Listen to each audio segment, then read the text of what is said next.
Bonjour à toutes, bonjour à tous. C'est le début de l'année, le moment où traditionnellement on présente ses vœux. Je voudrais qu'on puisse se dire ensemble que nous habitons toutes et tous dans une ville un peu singulière. Une ville à taille humaine qui compte bien le rester. Une ville dans laquelle nous faisons non pas toujours plus, mais nous nous attachons à faire toujours mieux. Et c'est l'objectif de l'équipe municipale pour cette année 2023. C'est donc le moment pour moi de vous présenter les 3 grands axes sur lesquels nous allons travailler cette année, parce qu'il n'est pas question de baisser les bras. Le premier, ce sera l'ambition. Le deuxième, la détermination. Et le troisième, le vivre ensemble. Oui, il faut continuer à être ambitieux pour l'ODEV. Il faut continuer à rénover la ville et construire notre LODEV de demain. 2 chantiers vont se terminer cette année. Le chantier du siècle, celui de la cathédrale Saint-Fulcran, mais aussi celui Place du Marché, ce grand bâtiment qui est en train d'être finalisé aujourd'hui et qui va accueillir 9 logements et un grand commerce. 3 chantiers vont débuter en cette année 2023. Celui de l'îlot Saint-Pierre, où il va y avoir la création de 3 logements en bas de la rue de l'Ergue. Il va y avoir aussi la continuité de l'opération programmée d'amélioration de l'habitat, qui permet aux propriétaires privés d'avoir des subventions pour rénover leurs logements. Et le 3e chantier qui va débuter cette année, ça va être la rénovation des commerces que la ville a acquis pour redynamiser notre cœur de ville. Il y a les chantiers, mais il y a aussi ces études qui nous permettent de concevoir la ville de demain. Ça va concerner les sportifs, avec tout ce qui se trouve autour de notre stade André Beaumont. Le City Stade de Grézac, le parc municipal, et puis il y a notre hôtel de ville qui doit être rénové pour accueillir encore plus de services et être aussi le cœur de l'ODEV. Sans oublier les mobilités douces, tous ces travaux sur les espaces publics et nos voiries vont nous permettre de mieux vivre notre ville, pour que ces espaces publics soient des lieux pour les familles, pour les amis, des lieux d'expression, pour que nous vivions tous bien l'ODEV.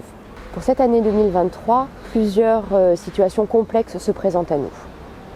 La première, c'est l'énergie. Vous savez que les communes n'ont pas de bouclier tarifaire. Ça veut dire que pour l'année 2023, on nous annonce une augmentation du coût de l'énergie pour tous les bâtiments publics et la ville de 700 000 €. Situation qu'il faut gérer.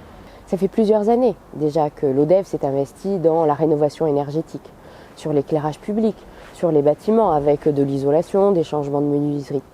Mais cette situation particulière nous oblige aujourd'hui à accentuer ces travaux de rénovation.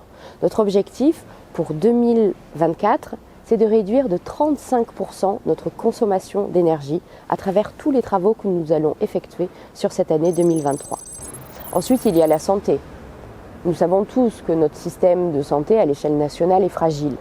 Mais pour ce qui concerne l'ODEV, nous continuons à nous battre et moi je suis en relation quasi quotidienne avec tous les services de santé, avec le directeur de l'agence régionale de la santé pour obtenir que notre centre d'accueil et de permanence des soins soit transformé en un véritable service d'urgence à travers l'appellation antenne d'urgence.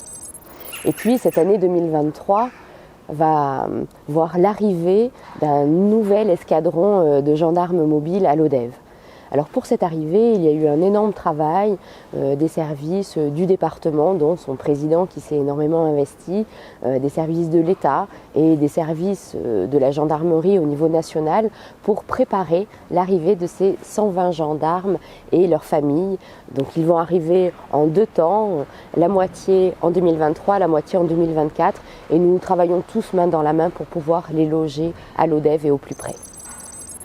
Il y a l'expérimentation lodévoise du territoire zéro chômeur de longue durée, dont le premier objectif, bien évidemment, est la création d'emplois. À aujourd'hui, 95 personnes ont été embauchées au sein de l'entreprise à but d'emploi. Mais ça veut dire des choses pour les Lodévois. Ça veut dire plus de services de proximité, plus de services à la population, dont notamment le transport à la demande qui va bientôt débuter, des ambassadeurs du tri, des services et des accompagnements pour les personnes âgées isolées, autant de mieux vivre à l'ODEV. Et puis il y a tous ces temps d'animation, ces temps de partage dans les rues de la ville, sur les espaces publics de la ville, et des temps dans lesquels les habitants les associations, les commerçants s'investissent de plus en plus. Je pense à la cavalcade, je pense au festival Résurgence, aux festivités de Noël, à notre nouveau festival de cinéma Ce qui nous lie. Autant de moments qui nous permettent d'être ensemble, autant de moments qui nous permettent de montrer que nous sommes tous des citoyens engagés et responsables pour notre ville. Et puis je voudrais profiter de ce moment des vœux pour remercier tous les élus municipaux et tous les agents de la ville qui contribuent ensemble à nous faire bien vivre à l'Odève. Et puis pour 2023, je voudrais vous souhaiter d'être épanouis dans l'Odève, d'être entourés, d'avoir envie de réaliser des projets familiaux, des projets amicaux, des projets à l'échelle de la ville et vous dire que nous serons à vos côtés pour vous aider à les réaliser. Belle année 2023.